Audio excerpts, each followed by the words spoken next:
my name is Nidhi Sharma. I welcome you all to the Law Semester Question Answer Series में आज हम करने वाले हैं lecture 4 of IPR intellectual property right में। Lecture 4 में आज जो हम क्वेश्चंस देखेंगे जो कि आपके लॉ सेमेस्टर एग्जामिनेशन में पूछे जा सकते हैं, वो क्वेश्चन बेसिकली हम देखेंगे intellectual property in competition, trademark and design law से रिलेटेड। ठीक है, जो इंटेलेक्चुअल प्रॉपर्टी है ट्रेडमार्क में, डिजाइन लॉ में, उससे रिलेटेड हम क्या देखेंगे, उससे रिलेटेड हम क्वेश्चन देखेंगे। तो बिना किसी देरी के हम स्टार्ट करते हैं आज का session. So this is my Telegram ID. अगर आप वहां पर नहीं कनेक्टेड हैं तो इस सेशन के बाद क्या कर सकते हैं, अटेंड ज्वाइन कर सकते हैं, ताकि आपका कोई भी डाउट हो किसी से भी रिलेटेड, आपका किसी कॉन्सेप्ट से रिलेटेड, किसी क्वेश्चन से रिलेटेड, किसी प्रोविजन से रिलेटेड, या आपकी लॉ लाइफ में कोई समस्या हो, वहां पर मुझसे कनेक्ट कर सकते हैं। मैं पूरी कोशिश करूंगी पूरी तरीके से आपकी क्या कर सकूं, आपकी जो क्वेरी है उसको रिजॉल्व कर सकूं। ठीक है, चलो। तो पहला क्वेश्चन हम देखने वाले हैं जो कि है हमारा 10 मार्क्स का। एंड पहला जो क्वेश्चन है वो किससे रिलेटेड है, डोमेन नेम और ट्रेडमार्क से रिलेटेड। अगर मैं बात करूं ट्रेडमार्क के बारे में पहले, तो ट्रेडमार्क एक ऐसी चीज जो कि किस पे मांगी जाती है, साइन पे मांगी जाती है, लोगो पे मांगी जाती है for recognition of their brand. ठीक है, ताकि वो क्या करे, दूसरे ब्रांड से डिफर दिखे, दूसरे ब्रांड से डिस्टिंग्विश हो सके, आइडेंटिफाई हो सके, इसीलिए हम क्या मांगते हैं, ट्रेडमार्क मांगते हैं। ठीक है, सो यहाँ पर जो क्वेश्चन पूछा गया है 10 मार्क्स का, वो पूछा गया है can a domain name be registered as a trademark under the trademark act 1999। पहला क्वेश्चन क्या पूछा है, एक डोमेन नेम का कॉन्सेप्ट है ट्रेडमार्क में, तो क्या डोमेन नेम को रजिस्टर्ड कराया जा सकता है ट्रेडमार्क की तरह ट्रेडमार्क एक्ट में, ये पहला क्वेश्चन है।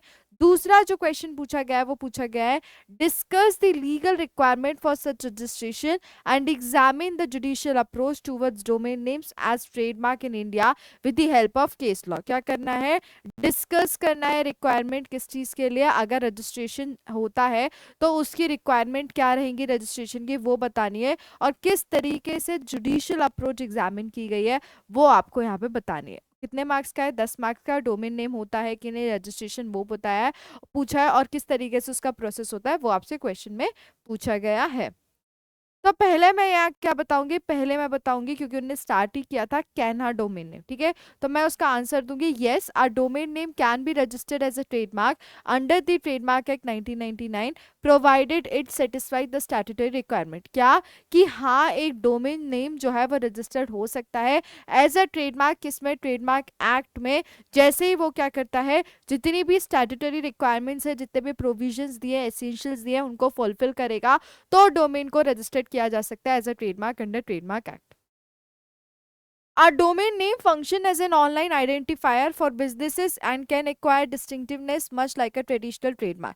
जो एक डोमेन नेम हम जो बात करते हैं, डोमेन नेम एक ऑनलाइन आइडेंटिफायर की तरह काम करता है, किसके लिए, बिजनेस के लिए, और वो एक्वायर कर सकता है क्या, डिस्टिंक्टिवनेस, और उसी के साथ साथ वो क्या होता है, एक ट्रेडिशनल ट्रेडमार्क की तरह होता है। अगर हम बात करें तो डोमेन नेम को रजिस्टर्ड होना ट्रेडमार्क क्या क्या होना चाहिए, पहला बी डिस्टिंक्टिव, मतलब मैंने आपको बताया क्या कि डिस्टिंक्टिव होना चाहिए जिससे हम आइडेंटिफाई कर सके कि हाँ this is another product, this is another thing. ठीक है, तो सबसे पहला क्या होना चाहिए, अगर किसी डोमेन नेम को रजिस्टर कराना है एज अ ट्रेडमार्क तो उसको होना चाहिए डिस्टिंक्टिव।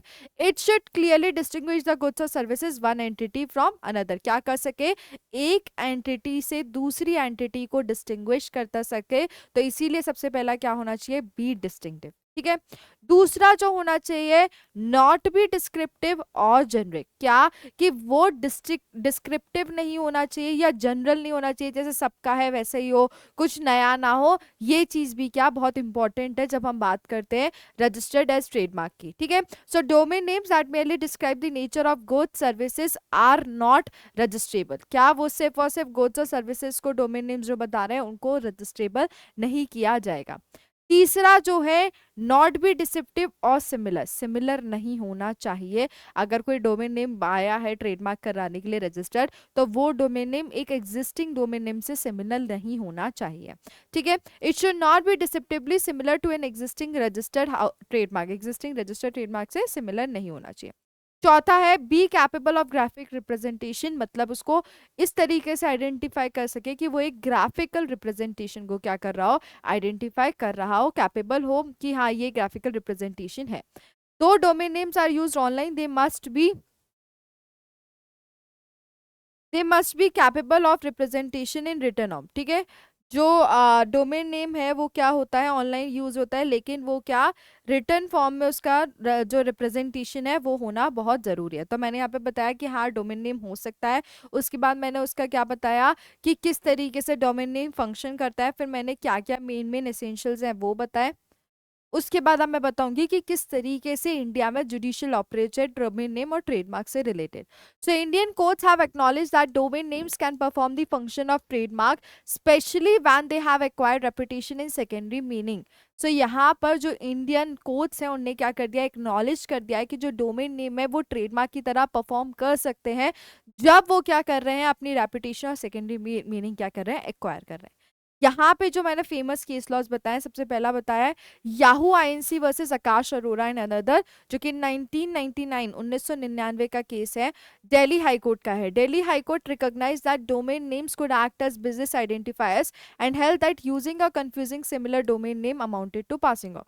जो दिल्ली हाई कोर्ट है उसने ये बोला है कि जो डोमेन नेम है वो क्या करता है, एक बिजनेस आइडेंटिफायर की तरह काम करता है, और वो जो कंफ्यूजिंग सिमिलर डोमेन नेम है उनको क्या पासिंग ऑफ से रिलेटेड होगा। ये चीज इस केस में बताई थी। दूसरा केस जो बताए फेमस यहाँ पे डिस्कस किया है, that is Rediff communication limited versus cyber both and another, जो कि 2000 का केस है, जिसमें बॉम्बे हाई कोर्ट ने ये बोला था, the Bombay high court held that domain names are more than internet addresses, they have the same function as trademark and entire to protection। so यहाँ पर क्लियरली कोर्ट ने बोला था कि जो डोमेन नेम है वो ज्यादा है किससे, इंटरनेट एड्रेसेस से ज्यादा उनका जो है फंक्शन है, और इसी वजह से उनको जैसे ट्रेडमार्क को प्रोटेक्शन मिलता है वैसे ही डोमेन नेम को क्या मिलना चाहिए, प्रोटेक्शन मिलना चाहिए। तीसरा केस जो मैंने यहाँ पे डिस्कस किया है, that is Tata Sons Limited versus Arno Palmen विपो केस, और ये यहाँ पे कोर्ट ने क्या बोला था, although an international case under the UDRP uniform domain name dispute resolution policy, it highlights how domain name that reflect well known trademark are protected against bad faith registration. तो यहाँ पे क्या बताया था कि इंटरनेशनल केस जिसे यूडीआरपी जिसकी बात करते हैं, uniform domain name dispute resolution policy, यहाँ पर इस केस में क्या हाईलाइट किया था कि किस तरीके से जो डोमेन नेम है वो वेल नोन जो हमारे ट्रेडमार्क है उनको क्या करते हैं, रिकॉग्नाइज करते हैं, और बैड फेथ रजिस्ट्रेशन के अगेंस्ट किस तरीके से प्रोटेक्टेड है वो इस केस में बताया है। ठीक है, फिर मैंने यहाँ पे कंक्लूजन दिया है कि एक डोमेन नेम है वो क्या होता है, when used in a trade of business context and capable of identifying the source of goods services can be registered and protected as a trademark in India. जो डोमेन नेम है वो जब trade of business और context में use होता है तो वो पूरी तरीके से कैपेबल होता है कि क्या कर सके, गुड्स और सर्विसेज को अंडरस्टैंड कर सके, आइडेंटिफाई कर सके, जो कि रजिस्टर्ड हो सके एंड प्रोटेक्टेड हो सके। कोर्ट्स ने क्या लिया है, pro consumer pro trademark holder approach लिया है, जिसमें उन्होंने इंश्योर किया कि जो डोमेन नेम्स हैं वो मिसयूज ना हो, कि वो इन्फ्रिंज करें किस पे, लेजिटिमेट ब्रांड आइडेंटिटीज पे। सो यहाँ पर बेसिकली उन्होंने मुझसे पूछा था सबसे पहले क्या 10 मार्क्स के क्वेश्चन में कि क्या डोमेन नेम जो है उसको क्या कर सकते हैं, हम रजिस्टर कर सकते हैं कि नहीं।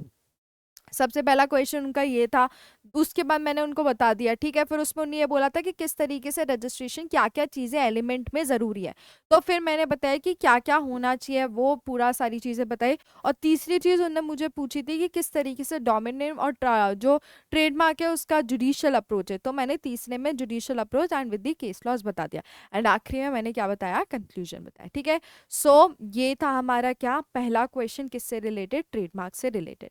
अब हम आएंगे दूसरे क्वेश्चन पे, जो कि है हमारा 6 मार्क्स का। ठीक है, क्या पूछा गया इस क्वेश्चन में, what is a trademark, explain the essential elements required for a valid trademark under the trademark act 1999। 6 marks का क्वेश्चन है, इसमें पूछा गया है कि क्या होता है ट्रेडमार्क, पहला क्वेश्चन। दूसरा इसमें पूछा गया है कि एसेंशियल एलिमेंट्स बताने किस चीज के लिए, वैलिड ट्रांसफर के लिए जो जरूरत है ट्रेडमार्क एक्ट में। 6 मार्क्स का ये क्वेश्चन है। ठीक है, तो पहले ट्रेडमार्क के बारे में बताएंगे। अ trademark is defined under section 21ZB of the trademark act 1999। किसमें डिफाइन है ट्रेडमार्क, ट्रेडमार्क ट्रेडमार्क एक्ट में डिफाइन है, कौन से सेक्शन में, सेक्शन 21ZB में ट्रेडमार्क डिफाइन है। किस तरीके से डिफाइन किया गया है, a mark capable of being represented graphically and capable of distinguishing the goods और services of one person from those others and may include the shape of goods, their packaging and combination of color. So यहाँ पर ऐसा mark जो कि capable है किसके लिए, graphically represent करने के लिए, और कैपेबल है गुड्स और सर्विसेज को डिस्टिंग्विश करने के लिए एक पर्सन के दूसरे पर्सन से, जिसको क्या, जिसमें इंक्लूड किया जा सकता है गुड्स का शेप, इंक्लूड किया जा सकता है, उनकी पैकेजिंग इंक्लूड की जा सकती है, और उसी के साथ साथ जो कलर्स का कॉम्बिनेशन है वो भी क्या इंक्लूड किया जाता है ट्रेडमार्क में। दूसरी चीज बताइए, एक जो ट्रेडमार्क है वो कंसिस्ट करता है किसको, वर्ड्स को, नेम्स को। ऑब्वियस सी बात है, हम देखते हैं कि ब्रांड का नेम है, लोगो है, तो उसमें क्या क्या कवर होते हैं, वर्ड्स कवर होते हैं, नेम्स कवर होते हैं, सिंबल्स कवर होते हैं, लोगोस कवर होते हैं, स्लोगन्स कवर होते हैं, शेप्स कवर होते हैं, और उसी के साथ साथ साउंड्स भी क्या होते हैं, कवर होते हैं, जो कि आइडेंटिफाई करते हैं और डिस्टिंग्विश करते हैं एक गुड और सर्विसेज को दूसरे गुड और सर्विसेज से। ठीक है, सो मैंने सबसे पहले, क्योंकि पहला क्वेश्चन मुझसे यही पूछा गया था कि क्या होता है ट्रेडमार्क, तो मैंने सबसे पहले क्या किया है, ट्रेडमार्क के बारे में बताया। Now I will come to the essential elements of trademark, की क्या एसेंशियल एलिमेंट्स होते हैं ट्रेडमार्क के। तो सबसे पहला होता है डिस्टिंक्टिवनेस, क्या कि डिफरेंट होना चाहिए, एग्जिस्टिंग ट्रेडमार्क की तरह सेम नहीं होना चाहिए। The mark must be capable of distinguishing the goods और services one identity from the another. This can be inherent और acquired through use arbitrary and fanciful marks like Kodak are non distinctive. तो यहाँ पर clearly बताया है कि जो mark है, जो जिसके लिए ट्रेडमार्क मांगा जा रहा है, वो मार्क क्या होना चाहिए, डिस्टिंक्टिव होना चाहिए, मतलब वो एक एग्जिस्टिंग प्रोडक्ट की तरह नहीं होना चाहिए, डिफरेंट होना चाहिए। फिर दूसरा एलिमेंट जो है that is graphical representation. The trademark must be capable of being represented in a visual form. जो ट्रेडमार्क है वो कैपेबल होना चाहिए किसमें, कि वो रिप्रेजेंट हो सके विजुअल फॉर्म में। जैसे एग्जांपल हो गया लिखित में या प्रिंटेड में, उसको क्या किया जाए, रिप्रेजेंट किया जाए, जिस तरीके से रजिस्ट्रेशन के लिए रिक्वायर्ड होगा। तीसरा जो मैंने यहाँ बताया है, कैपेबल ऑफ आइडेंटिफाइंग सोर्स, कि हाँ इस तरीके से ट्रेडमार्क हो कि वो आप उसको आइडेंटिफाई कर पाओ, एक आइडेंटिफाइबल हो, जो कि मार्केट में क्या हो सके, रिकॉग्नाइज हो सके। ठीक है, तो जो the mark must help consumers identify the origin और सोर्स ऑफ द गुड्स और सर्विसेज। ठीक है, जो मार्क है वो हेल्प करेगा किसको, कंज्यूमर को, कि वो आइडेंटिफाई कर पाए क्या ओरिजिन और सोर्स किसका, गुड्स और सर्विसेज का। Another important is not deceptive और मिसलीडिंग। डिसेप्टिव या मिसलीडिंग नहीं होना चाहिए। जो ट्रेडमार्क है वो क्या नहीं होना चाहिए, वो पब्लिक को डिसीव ना करे, स्पेशली जो कि कंसर्न कर रही है nature, quality, geographical origin, goods और सर्विसेज का, जो कि दिया गया है किसमें, सेक्शन 9 में। फिर हम आते हैं नॉट जेनेरिक और कॉमन प्लेस, मतलब कॉमन नहीं होना चाहिए, जेनरिक नहीं होना चाहिए। सो कॉमन और जेनरिक टर्म्स, जैसे एग्जांपल हो गया सोफो सोफ, वो क्या हो सकते हैं, रजिस्टर्ड नहीं होंगे, क्योंकि वो क्या कर रहे हैं, वो डिस्टिंक्टिवनेस नहीं है उसमें, वो दोनों क्या है, सिमिलर है। फिर मैंने बताया not similar to existing marks, जो ऑलरेडी मार्केट में उनसे सिमिलर नहीं होना चाहिए। उसके बाद मैंने यहाँ पे बताया लॉफुल यूज, कि जो यूज है मार्क का वो क्या होना चाहिए, वो किसी भी तरीके से किसी भी लॉ में क्या नहीं हो, प्रोहिबिटेड ना हो। ये चीज मैंने यहाँ पर क्लियरली बताई है। ठीक है, और उसी के साथ साथ उसमें कोई ऐसा ऑफेंसिव या कोई ऐसा ओप्सीन या स्कैंडलस कोई ऐसा मैटर नहीं होना चाहिए, वो बेसिकली पूरी तरीके से क्या होना चाहिए, उसका लॉफुल यूज हो सके। ये भी एक क्या है, ये भी एक इंपॉर्टेंट एलिमेंट होता है। ओके, चलो फिर आते हैं हम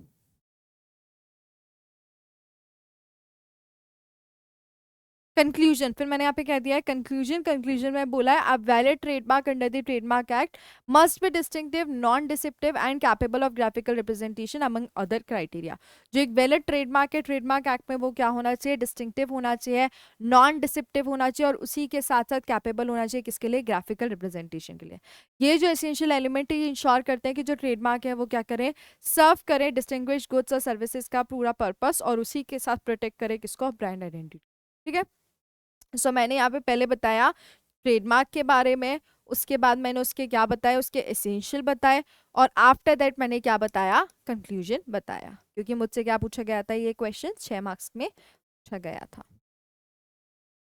अब आते हैं नेक्स्ट क्वेश्चन, जो कि हमसे पूछा जा रहा है 10 मार्क्स का। ठीक है, इस टाइप का आपसे 10 मार्क्स का क्वेश्चन पूछा जा सकता है। क्या बोला है, discuss the legal principles relating to infringement and passing off in the context of trademark law. क्या करना है, लीगल प्रिंसिपल को डिस्कस करना है इन्फ्रिंजमेंट से रिलेटेड और पासिंग ऑफ से रिलेटेड ट्रेडमार्क लॉ के कॉन्टेक्स्ट में।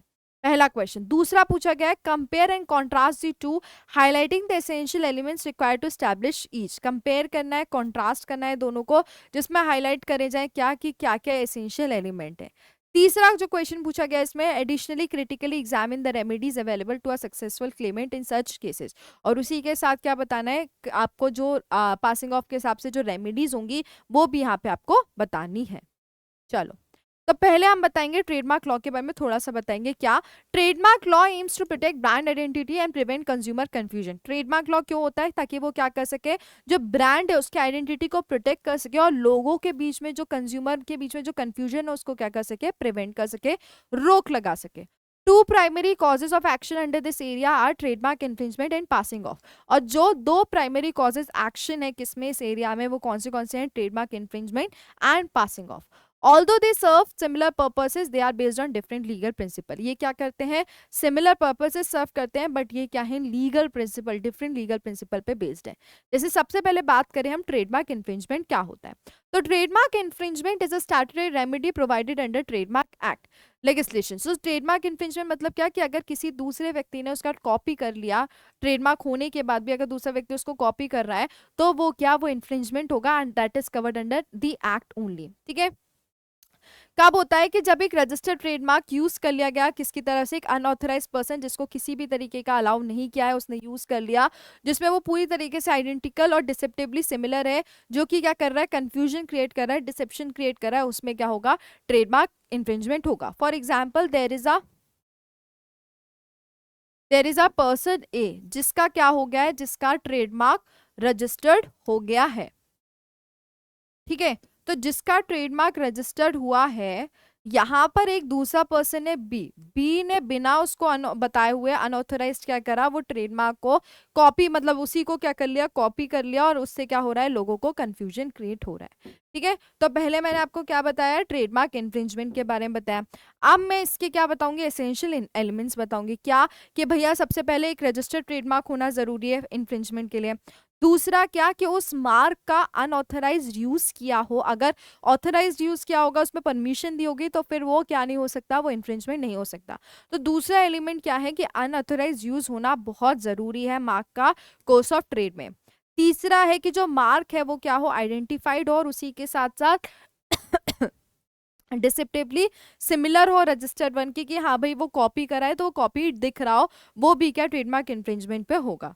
ठीक है, तो ये हो गए आपके एसेंशियल्स। अब हम आते हैं किस पे, पासिंग ऑफ क्या होता है। अब हमने पहले ट्रेडमार्क लॉ के बारे में बता दिया कि किस तरीके से डील करता है, फिर हमने ट्रेडमार्क इन्फ्रिंजमेंट में के बारे में बताया, उसके एसेंशियल्स बताए। अब हम बात करेंगे पासिंग ऑफ। पासिंग ऑफ क्या होता है? पासिंग ऑफ एक कॉमन लॉ रेमेडी होती है, meant to protect the goodwill of a business from misrepresentation. जो लोग क्या करते हैं, दूसरे व्यक्ति के गुडविल को मिसरिप्रेजेंट करके, मतलब हावी पहुंचाते हैं या उसको गलत इम्पैक्ट देते हैं, पासिंग ऑफ उसको क्या करता है, उसको प्रोटेक्ट करता है, उसको बचाता है।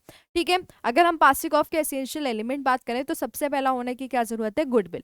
गुडविल की जब मैं बात कर रही हूँ, तो प्लेंटिफ को ये जरूरी है, जो कि पासिंग ऑफ का एक्शन के लिए कर रहे हैं, उनको ये प्रूफ करना जरूरी है कि जो डिफेंडेंट के इस एक्शन की वजह से क्या हुआ, मेरी गुडविल इफेक्ट हुई, इसलिए मैं पासिंग ऑफ एक्शन ले रहा हूँ। ठीक है, so plaintiff must prove reputation in the mark. दूसरा, मिसरिप्रेजेंटेशन। प्लेंटिफ को जब वो पासिंग ऑफ के लिए अप्लाई कर रहा है, तो प्लेंटिफ को ये भी प्रूफ करना पड़ेगा कि डिफेंडेंट ने किस तरीके से उसके प्रोडक्ट को मिसरिप्रेजेंट किया है, किस तरीके से मार्केट में कंफ्यूजन फैलाया, ये भी उसको क्या करना पड़ेगा, प्रूफ करना पड़ेगा, जब वो पासिंग ऑफ के लिए करेगा। So defendant action lead or are likely to lead the public to believe that the goods services are those of plaintiff। फिर आते हैं तीसरा, डैमेज। एक्चुअल और probable damage goodwill of the plaintiff. मतलब क्या होना चाहिए, एक्चुअल डैमेज होना चाहिए किसके, जो प्लेंटिफ की गुडविल है उस पे। जो पासिंग ऑफ है वो क्लेम हो सकता है बिना रजिस्ट्रेशन के भी ट्रेडमार्क। मतलब जो ट्रेडमार्क इन्फ्रिंजमेंट है हमने देखा, उसमें रजिस्टर्ड ट्रेडमार्क पे ही इन्फ्रिंजमेंट मांगा जा सकता है। बट पासिंग ऑफ अगर ट्रेडमार्क रजिस्टर्ड भी नहीं है तो भी पासिंग ऑफ एक्शन लिया जा सकता है, उसमें रजिस्ट्रेशन कहीं से कहीं तक मैंडेटरी नहीं है। ओके, फिर क्या क्या रेमेडीज अवेलेबल है। सबसे पहले, असक्सेसफुल क्लेमेंट इन ईदर एक्शन में भी किसके लिए इंटाइटल्ड है, इंजंक्शन मिल सकता है। इंजंक्शन मतलब क्या, कि अब वो जो व्यक्ति उसको मिसरिप्रेजेंटली यूज कर रहा था, उस पर क्या हो जाए, प्रिवेंशन हो जाए, कि अब वो अनऑथराइजली यूज नहीं करेगा। दूसरा, डैमेजेस और अकाउंट ऑफ प्रॉफिट। जो कंपनसेशन है और जो सरेंडर है प्रॉफिट का, वो क्या हो जाए, अर्न हो जाए मिसयूज से। तीसरा, जो डिलीवरी है, डिस्ट्रक्शन है इन्फ्रिंजिंग गुड्स की, वो जो लीगल कॉस्ट हैं, जो कॉस्ट इंकर्ड हुए लिटिगेशन के टाइम पे, ये सारी क्या रेमेडीज मिलती हैं पासिंग ऑफ के टाइम पे। अब मैंने यहाँ पे कंक्लूजन में बताया कि बोथ जो इन्फ्रिंजमेंट है, ये पासिंग ऑफ है, वो क्या करता है, वो बस एक ब्रांड का, आइडेंटिटी का एक मिसयूज ना हो इसीलिए उसको लाया जाता है। और वो दोनों डिफरेंट करते हैं, सिग्निफिकेंटली डिफरेंट है, बट उनका मेन पर्पस जो है वो एक ही है। ट्रेडमार्क की जब हम बात करें इन्फ्रिंजमेंट की, तो वो रजिस्टर्ड ट्रेडमार्क के ऊपर होता है, और जब हम पासिंग ऑफ की बात कर रहे हैं तो उसमें रजिस्ट्रेशन जरूरी नहीं है। तो मैंने यहाँ पे लास्ट में क्या कर दिया, कंक्लूजन कर दिया, क्योंकि मुझसे क्वेश्चन दोनों के बारे में पूछा था, तो मैंने इसलिए पहले ट्रेडमार्क इन्फ्रिंजमेंट बताया, उसके बाद मैंने उसके एसेंशियल्स बताए, उसके बाद मैंने पासिंग ऑफ के बारे में बताया, पासिंग ऑफ के एसेंशियल्स बताया, एंड लास्ट में मैंने कंक्लूजन में उन दोनों की क्या बता दिया, एम और मोटिव बता दिया। दूसरा जो क्वेश्चन पूछा गया है 5 मार्क्स का, दैट इज इंडस्ट्रियल डिजाइन से रिलेटेड ये क्वेश्चन है। Explain the concept of industrial design under the intellectual property right. पहला क्वेश्चन पूछा है क्या, कि इंडस्ट्रियल डिजाइन का कॉन्सेप्ट बताना है, किसमें, इंटेलेक्चुअल प्रॉपर्टी राइट, आईपीआर में आपको क्या करना है, ये चीज बतानी है। ओके, तो यहाँ पर क्या करना है, discuss the criteria for protection and the rights conferred upon registration under the design act. Criteria बताना है किसका, प्रोटेक्शन का, और जो राइट्स रजिस्ट्रेशन के कन्फर है डिजाइन एक्ट में, आईपीआर में, वो बताना है। तो पहले हम बताएंगे इंडस्ट्रियल डिजाइन क्या होता है, उसके बाद किस तरीके से रजिस्ट्रेशन के हिसाब से राइट्स दिए गए वो हम यहाँ पे डिस्कस करेंगे। तो इंडस्ट्रियल डिजाइन के बारे में बात करेंगे आईपीआर में, क्या कि an industrial design refers to the aesthetic और ornamental aspect of an article. क्या होता है, इंडस्ट्रियल डिजाइन एक एस्थेटिक और जिसको हम बोलते हैं ना एस्थेटिक वाइब्स, वही वाली बात हो रही है, बट वाइब्स नहीं है, ठीक है। सो एस्थेटिक और ऑर्नामेंटल एक एस्पेक्ट आर्टिकल का, उसको क्या हम इंडस्ट्रियल डिजाइन बोलते हैं, कि जिस तरीके से उसका शेप होता है, जिस तरीके से उसको बनाया गया है, वो सारी चीजें इंडस्ट्रियल डिजाइन में कवर होती हैं, ठीक है। इट इंक्लूड्स द शेप, जिस तरीके, जैसे ये पैन की बात करूँ तो इस पैन का जो शेप है, इसका पूरा जिस तरीके से ये बनाया गया है, तो ये क्या है, डिजाइन के पार्ट में आती है, ठीक है। कॉन्फ़िगरेशन, पैटर्न, ऑर्नामेंट्स और कॉम्पोजिशन ऑफ लाइंस और colours applied to any article whether in 2 dimensional और 3 डायमेंशनल फॉर्म, चाहे वो 2 डायमेंशनल फॉर्म में हो या 3 डायमेंशनल फॉर्म में हो, वो इंडस्ट्रियल डिजाइन के पार्ट में आएगा। Under intellectual property right, industrial designs are protected to promote creativity and encourage innovation in the field of applied art and industrial products. अगर हम बात करें आईपीआर की, तो जो इंडस्ट्रियल डिजाइन्स है वो पूरी तरीके से क्या है, प्रोटेक्टेड है, कि वो क्या कर सके, क्रिएटिविटी को प्रमोट कर सके, और उसी के साथ साथ इंकरेज कर सके इनोवेशन अप्लाइड आर्ट्स और इंडस्ट्रियल प्रोडक्ट्स में। फिर आते हैं क्राइटेरिया फॉर प्रोटेक्शन क्या है, तो अगर हम बात करें डिजाइन एक्ट की, for an industrial design to be protected it must क्या होना चाहिए, सबसे पहले डिजाइन को प्रोटेक्ट करने के लिए, ऐसे नहीं है मैंने कोई डिजाइन बनाई और मैं चली गई भैया ये प्रोटेक्ट कर दो, नहीं, उसको क्या होना चाहिए, कुछ क्राइटेरिया है वो फॉलो होगा तभी उसको प्रोटेक्शन मिल सकता है। सबसे पहला कि वो नया और ओरिजिनल होना चाहिए, मतलब कि आपने ही उसको इन्वेंट किया है, कोई दूसरा एग्जिस्टिंग नहीं है। दूसरा पॉइंट कि बी नॉट प्रीवियसली पब्लिश और यूज्ड इन एनी कंट्री, कभी भी उसका पब्लिकेशन नहीं हुआ हो या उसको किसी भी कंट्री में यूज नहीं किया गया हो। तीसरा, relate to features that are purely aesthetic not functional, और जो उसके पूरे फीचर्स हैं डिजाइन के वो एस्थेटिक में बेसिस पे होना चाहिए, ना कि फंक्शनल होना चाहिए। उसके बाद बी अप्रोचेबल टू दी आई, मतलब क्या कि आई को अप्रोचेबल हो, जो कि फिनिश जो विजिबल हो पूरे फिनिश आर्टिकल में, उसी के साथ साथ किसी भी तरीके से वो पब्लिक ऑर्डर या मोरालिटी से कॉन्ट्रेरी ना हो। ये मैंने बताया कि क्या क्या प्रोटेक्शन क्राइटेरिया है, क्योंकि यहाँ पे 5 मार्क्स का आंसर लिखना है तो मुझे बहुत ध्यान से लिखना पड़ेगा। फिर आते हैं कि जब रजिस्ट्रेशन मिल जाता है तो उसके बाद क्या क्या राइट्स मिलते हैं। तो पहला मिलता है कि exclusive right to apply the design to any article in any class it is registered. सबसे पहला क्या कि वो डिजाइन को अप्लाई कर सकते हैं किसी भी आर्टिकल पे, किसी भी क्लास में, जो भी जिसमें रजिस्टर्ड किया गया है। दूसरा राइट जो मिलता है क्या, राइट टू लाइसेंस और assign the design to others, licence का और डिजाइन को असाइन करने का दूसरे व्यक्ति को भी राइट मिलता है। तीसरा मिलता है the ability to initiate legal action against infringement, legal action infringe करने की एबिलिटी, इनिशिएट करने की इन्फ्रिंजमेंट के अगेंस्ट वो मिलती है। 10 साल का क्या मिलता है, प्रोटेक्शन मिलता है, जो कि एक्सटेंडेबल हो सकता है 5 साल और, मतलब 10 साल का पूरा प्रोटेक्शन मिलेगा। अगर 10 साल बाद खत्म हो गया और आपको लग रहा है रिन्यूएबल कराना है तो 5 साल और मिलेंगे, टोटल 15, इससे ज्यादा नहीं। उसी के साथ जो इंडस्ट्रियल डिजाइन है, प्रोटेक्शन इंश्योर करता है कि जो क्रिएटर है वो कमर्शियली क्या कर सके, एक्सप्लॉइट कर सके विजुअल डिजाइन को, और प्रिवेंट कर सके एक अनऑथराइज्ड कॉपी को और इमिटेशन को। ओके, सो ये 5 मार्क्स में मैंने डिजाइन के बारे में बताया, क्या क्या उसके एसेंशियल्स है वो बताया, और क्या क्या राइट्स मिलते हैं रजिस्ट्रेशन में वो मैंने यहाँ पे बताया। अब मैं जो दूसरा क्वेश्चन डिस्कस कर रही हूँ वो 10 मार्क्स का कर रही हूँ। इसमें क्या बोला गया है, discuss the legal remedies available against the piracy of registered design under the design act 2000। क्या करना है, लीगल रेमेडीज डिस्कस करनी है, किससे रिलेटेड, जो रजिस्टर्ड डिजाइन है, डिजाइन एक्ट में पायरेसी उससे रिलेटेड, और उसी के साथ साथ आंसर को इलस्ट्रेट करना है रिलेवेंट प्रोविजन और केस लॉ के साथ। ये 10 मार्क्स का क्वेश्चन पूछा गया है। तो पहले क्या बताना है, legal remedy piracy of registered design में क्या है। सबसे पहले हम डिजाइन पायरेसी के बारे में बताएंगे क्या होता है। So piracy of a registered design refers to the unauthorised application और imitation of registered design without the consent of the registered proprietor. Piracy मतलब क्या, कि एक रजिस्टर्ड डिजाइन को आपने क्या कर लिया, अनऑथराइज्ड उसका एप्लीकेशन कर लिया है, और बिना कंसेंट किसके, सॉरी, बिना कंसेंट रजिस्टर्ड प्रोप्राइटर के आपने उसको क्या कर लिया, यूज कर लिया है। जो सेक्शन 22 है डिजाइन एक्ट का, वो पूरी तरीके से डील करता है किससे, पायरेसी से, और जो भी पायरेसी से रिलेटेड रेमेडीज अवेलेबल है वो। अब मैं आऊंगी कि क्या क्या एक्ट्स कंस्टिट्यूट करते हैं पायरेसी, जो कि दिए गए सेक्शन 22 सब क्लॉज 1 में डिजाइन एक्ट के। The following act when done without the consent of the registered owner constitute privacy, applying और causing to be applied on a registered design or its intimation to an article in any class in which the design is registered, importing for sale any article to that infringes the registered design। मतलब किसी ने क्या किया, उसको imitation copy किया हो, या उसके साथ इस तरीके से इंपोर्ट किया कि वो रजिस्टर्ड डिजाइन को क्या कर रहा है, इन्फ्रिंज कर रहा है, या पब्लिश या एक्सपोज किया सेल के लिए इन्फ्रिंजिंग आर्टिकल को, ये सारी चीजें किस में आएगी, पायरेसी में आएगी।